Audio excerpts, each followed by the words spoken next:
Hello again. Unless this is your first time here, then just hello. I've got another AoE 2 campaign challenge.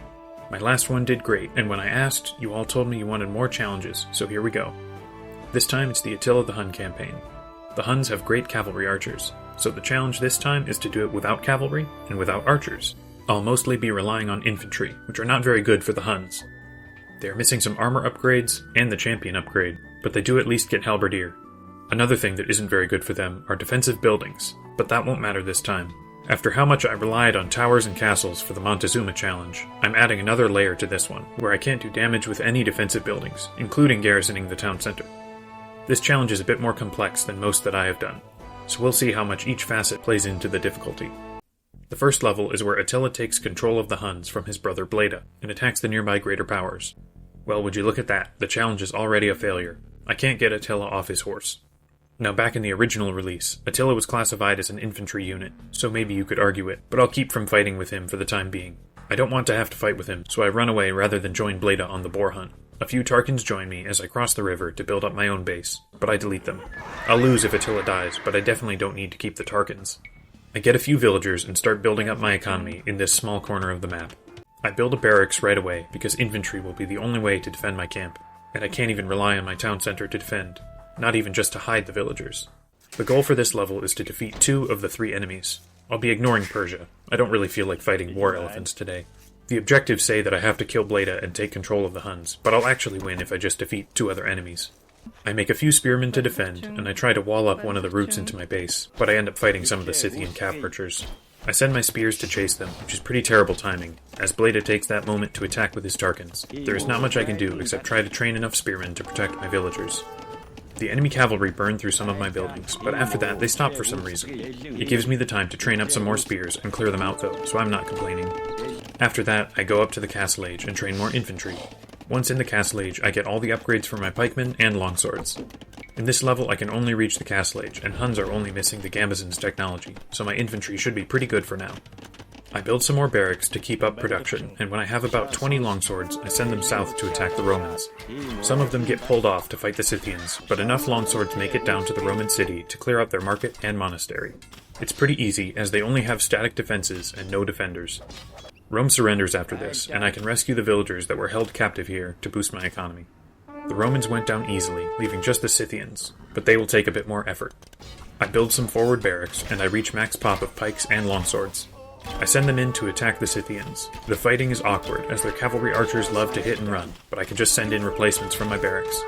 After how slow the last challenge was, it feels pretty good to just throw down a bunch of production buildings and set the gather point in the enemy base, rather than carefully planning out my attack.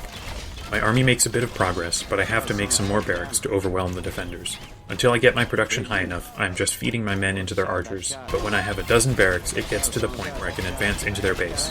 It takes some time, but my men push through their outer towers and start taking out their production buildings. I take a moment to hold back and reach full population, then head in to destroy their town center. With that finished, the only thing left is their castle. My infantry make short work of it, and the Scythians surrender. Like I said earlier, I don't need to do anything to Bleda, and I finish the level.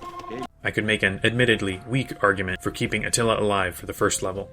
For this second level, I can't even do that. I begin the level with Tarkans and cavalry archers, and the only way to get some villagers to build an economy is to destroy enemy buildings with the cavalry. In past videos, I've always been pretty adamant in saying a challenge was failed when it broke the restriction, but that has always been on little technicalities where I can just ignore a unit that I'm not supposed to use. This feels like going a step further than just keeping Joan of Arc alive, as I'm actually going to have to fight with the banned units. I'll use them as little as possible, but it must be done to continue. Just know that I consider this challenge officially failed, but still interesting enough to play out. Despite that, we'll go on, and my horde rides past Sofia and Dyrrachium to reach Thessalonica, where we can get some villagers. I get them by destroying the houses, so I ride in and burn them, ignoring the archers and monks defending. By setting my men on no attack stance, any converted units will be useless anyway. When I get the villagers, I send them around toward Nisus, to get the wood that I will need to get started. I leave the cavalry behind to die, now that they have served their purpose. I have my villagers knock down the defensive tower, then destroy the lumber camps for their wood. The goal is to destroy the Roman fort, but I will need to build up my infantry numbers to pull that off. The Romans will only unlock their gate and leave their fort after I build a town center, so I spend some time with the few villagers I have just gathering resources. I also want to clear out the rest of the small towns to get their rewards, and have a chance to build up some army numbers. The first that I attack is Sofia, which has a few men-at-arms defending, but I outnumber them and destroy their TC, getting some food. Next up is Dyrrachium, which is defended by a lot of pikemen, but they also go down after their town center falls. Unfortunately, they only provide some cavalry units that I need to delete. I have my swordsmen clear out the old Thessalonican archers, then level their base, before advancing on the last one in Adrianople. They defend with only a few monks, and I get some gold from their mining camps. Now I attempt to attack the Roman fort, but decide that I want to reach a full population of infantry. The Romans have mangonels and scorpions defending their gates, so I let a few villagers gather resources for a while I train up a huge army. I send a small detachment to the southern gate and start attacking it to draw their defenders down that way, then head in with my main army to break in. Once the gate is down, it's only a matter of time before my huge army of longswords grinds through their castle, town center, and everything else. This time I do need to do the first part of the objective to win though, so I build my own TC, which immediately wins me the level. The third level is interesting, as it's one that I would normally consider extremely easy. The only thing that I need to do is gather 10,000 gold, and the strongest enemy never even attacks. In this challenge though, it's a lot more difficult. I begin with 3 villagers, 3 Tarkans, and a monk. I need to kill the Tarkans right away, which is a real problem, as I begin the level under attack by Marcianopolis. Their units aren't very strong, but I start with so little that they are a huge danger. My only real strategy is to build a barracks right away and distract them with a spearman. The spear is faster than their men-at-arms and can hurt the light cavalry, so it works relatively well. The spearman can buy me some time to get more villagers out and secure a second location to fall back on if I need it. Unfortunately, Philippopolis shows up with crossbows that counter the few pikes that I have, so I wall in my secondary base, hoping that I can hold out in there. The base is secure, and the AI doesn't bother with my walls, but the space that I have is so small that their crossbows can range most of my things. The wood line is also so thin that I have almost no resources, and they will chop their way in, so I give up and restart. For my second attempt, I do the same maneuver with pikes to buy time while I build up my villager numbers, but I also send one to wall across the gate into Marcianopolis. It ends up taking a few villagers, but will prevent any more of their men from leaving the city until they cut through a wood line. It's because the AI doesn't tend to like attacking walls, which I will be making significant use of going forward. I thought this would be enough to stop them, but there are already too many longswords out here for me to fight, and they destroy my base again. I think about trying my mountain fort again, but decide against it and restart. There is one more attempt that dies to the longswords before I get one that makes it past the early game. I start the same, making some villagers and walling the gate in, but pretty quickly I send some villagers to the far western corner. My idea is to build some walls to protect myself while I build up, but this time in an area where I will have some more space. I am interrupted by red archers, but that isn't enough to stop me, and I kill them with my villagers. With my walls finally secured, I can build up my economy in peace. Now there is a relic in my walls that could win me the level if I wait long enough, but at this point I'm still planning on building up an army and doing the classic objectives to get tribute from the Romans. Once my original base is wiped out, the enemy armies gather outside my walls, but they don't try to break in. The only thing I have to worry about are crossbows that fire at my town center. It's only a minor annoyance though, and I can just have a villager repair. As much as I am safe, I am still limited on space, and I have a pretty low population limit of 75, but when I have as many pikes as I can, I leave my walls and try to deal some damage. Unfortunately, they get wiped out pretty quickly. Longswords in front, with crossbows behind, is pretty much the perfect counter to my pikes. I don't really have another plan though, so I send out another wave, and this time, when they're defeated, they start attacking my walls. I use a few pikes to hold them off, while my villagers run along the coast to try and escape. Things are looking pretty dire, but I happen to find a safe stone mine that I can collect from, so that I can make another town center. I get the stone that I need, but need to peel off half my villagers to distract the enemy, while my last 4 make their escape. As fast as I can, I throw down some walls that just barely go up in time to keep them out, thanks to the sacrifice of another villager. Now, I'm stuck on this little peninsula, but what makes the difference this time is both that there is a gold mine here and that I'm on the coast. Huns aren't known for their navy, but once I build up here, I can make use of them. I build the town center and mine some gold while I start training some ships. I make a galley, but more importantly, I make some trade cogs. At this point, I've been playing for a while and had to restart so many times, I'm just going to trade my way to the 10,000 gold. Philippopolis has no navy, so I start trading with them. Just to pass the time, I get some war galleys to take out the coastal tower, then send them to raid the Roman trade fleet. I keep sailing around and fighting with my ships until I reach 10,000 gold and win the level. That took a lot of tries and felt a little unsatisfying, so let's see what happens here in the 4th level. I begin with some scattered villagers and scouts that I need to delete. I have 3 enemies to deal with, so I need to start building up right away. I build a couple town centers and barracks to try and be ready when the attacks start coming in. The enemy shows up too quickly though, and I have to train up enough pikemen to defeat them while I'm under attack by Mets. I win that first fight, but just a few moments later, both Mets and Burgundy attack at the same time, and I don't have enough men. I try to run away and build up in the corner, but Orléans shows up and attacks my walls, while their trebs take out the few barracks that I have. Once they break in, it's over. I have no way to stop Frank Paladins, so I restart. This time I build the walls around the corner first, and I make 3 town centers and start producing as many villagers as I can. I keep producing until I have 80 villagers and as many barracks as I can fit in my walls. The whole enemy army piles up outside my walls, but this time they hold off on attacking, so I can reach the Imperial Age and fully upgrade my infantry. I make a mix of 2-handed swordsmen and halberdiers, while also making a few monks as the only units with some range that can attack from behind my walls. I'm not sure what triggered it, but they finally decide to shoot down my wall, and the fight is on. I pay 500 gold to the Burgundians to keep them from joining the fight, and I have 20 barracks producing to fight off Metz and Orléans. I go through a lot of swordsmen, but I eventually defeat the enemy and can push outside my walls. I send some villagers to build a castle in Burgundy's town so that they will be my ally and so I can research conscription. I do make sure to delete it afterward though, so that it doesn't kill any enemy units. I start building some walls to secure more of the map, and ensure that the enemy attacks all come from the same direction. I need to know where I need to leave some men to defend while I go on the attack. I also make sure to build some more barracks and siege rams from my siege workshop. I build my walls towards the Metz market, so that I can have a safe trade route when I run out of gold mines. I send an attack against Metz to occupy their army, while my rams head in and destroy their castle. The rams continue on and destroy more buildings, and when the next wave is ready, they head into the town and finish off Metz. Now Orléans will be more of a challenge to defeat, and I want to be finished with them completely when I destroy their town center for the end of the level. There is more than an hour of fighting back and forth through the middle of the map, as I try and push towards Orléans, making slow incremental progress and barely keeping up with the enemy. They have units that are so much stronger than mine, and I need to keep increasing my production to keep up. I have my villagers keep adding walls to control the map, and I eventually get up to 52 barracks. Somehow, one of their armies gets caught up trying to kill one of my walling villagers that they can't reach, and they spend a long time piled up against a wall again, which reduces their active defenders enough that I can destroy their 2 castles.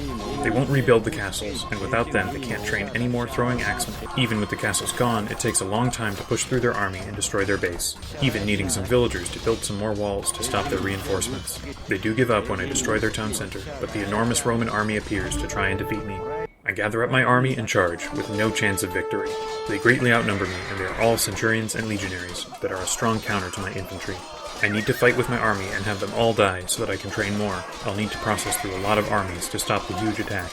My production is very high, but it's also spread out across the map, and it takes a long time for the new units to reach the front.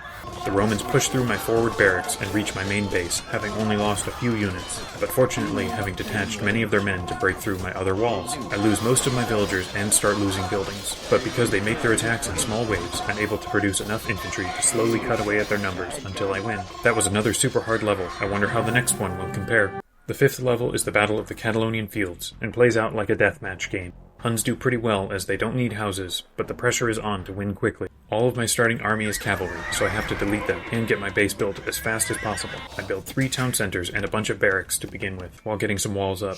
I start with the Ostrogoths as an ally, and hopefully they will be able to take the enemy attention while I build up. I reach the Imperial Age, but not before the attacks come in, and I'm stuck fighting with just longswords for a little while. I'm able to defend my base, but the Romans attack my ally, and even with me sending my army up there to defend, they get utterly destroyed.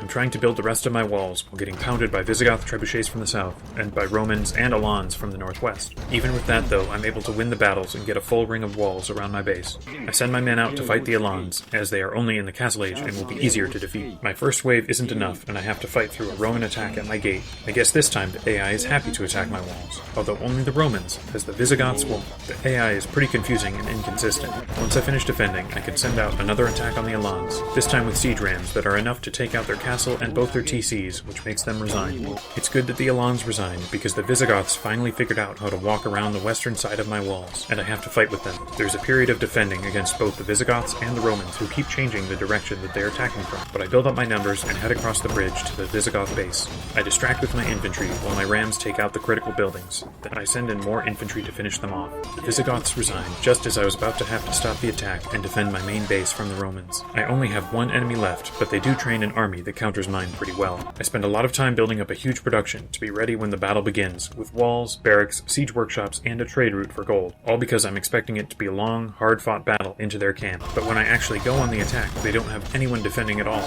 only the defensive buildings, which my rams make short work of. Turns out, this is one of the levels where they are actually restricted by the resources they can have, and they ran out before I began my attack. It makes for a rather anticlimactic end, but at least I had a level that I didn't have to restart.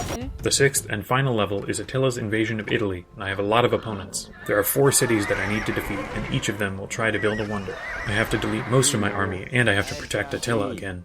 Since it has been so effective so far, I send my villagers out to build some more walls. We'll see if this time the opponents choose to attack them, but even if they do, it will buy me some time. Once the walls are up, I build 2 more town centers, and I start getting the upgrades for my army. The first enemy wonder is already going up in Patavium, so I have to move quickly. The enemy armies have found me, so I build a dock on the pond and make a droman to kill them. I also make a transport ship in case I need to escape. Patavium finishes their wonder, so I need to go on the attack. I build a castle, which lets me train more trebuchets and research conscription. While I'm getting my siege ready, my walls come under attack, and things are getting pretty dicey. I build a second layer of walls to buy some time, and start evacuating my villagers to the west. Just as they break through the first wall, I go on the attack, defending my trebs with halberdiers while they take down the wonder. That's the first hurdle, but the middle section of my base is getting pummeled, and Attila has also built a wonder. I load more trebs and some infantry onto the transport ship, and I delete the castle before it can damage any units. While I focus on my attack, I wall in most of my villagers in the far western corner and hide Attila on the transport ship on the pond. I also make another dock on the western coast to have an escape route if I need it. I send some halbs around to attack Aquileia's gate and draw their army, while my last few trebs get in range of their wonder. The distraction doesn't last long, but my trebs are able to take down the wonder with their last volley. That's 2 wonders down, and Mediolanum has started theirs. This time the wonder is on the coast though, so I can train up a navy from my new docks to deal with it. While the navy is being built, I load what little I have left in the north onto the transport ship and sit in the middle of the pond. Things look fine, but if they decide to attack, I will probably lose, because Attila will die. Once I have a strong navy, I sail in with my dromans to take out the wonder, and use my galleons to sink the fire ships that try to defend. I then use my galleons to distract the castle fire while I shoot that down as well. Their dock goes down, and I've destroyed the third wonder, and secured the sea for myself. Now, I'm allied with the Western Roman Empire, and they have a dock, so I can set up a sea trade route to have infinite gold to fuel my plans going forward. Verona has built their wonder, so I need to get some siege ready to take it down. I build a castle again, and some barracks to train 2-handed swordsmen and halbs for a complete army. I sail my army down to the south, where they can sneak their way towards Verona and shoot down the wonder before they come under attack. I can't save the trebs, but I have them take out the stables and a castle before they're destroyed by the defenders. That's wonder number 4, but I still need to take out the second wonder that Patavium tries. I do the same move with my trebs and infantry transported to an undefended southern portion of the map. They reach the wonder and destroy it, then take out the gate and castle before they're all dead. That's the last wonder, and now the time pressure is off for finishing the level. I'm not sure how hard it will be to crack their defenses, so I send some villagers to wall in the bottom quarter of the map and build up a new base there. While that's happening, I transport an army of swordsmen into the Teuton base and destroy their town center. With that, they surrender. Having all the enemy armies piled up in the north of the map is serving me pretty well. The next opponent is Verona, and I send the men in through the gate that I broke last time, and they survive long enough to take out the Frank TC and Patavium's backup TC that they have here. My force is reduced enough, though, that by the time they reach the Britain city, they die to the defenders. Half the enemies down with one army is still pretty good, though.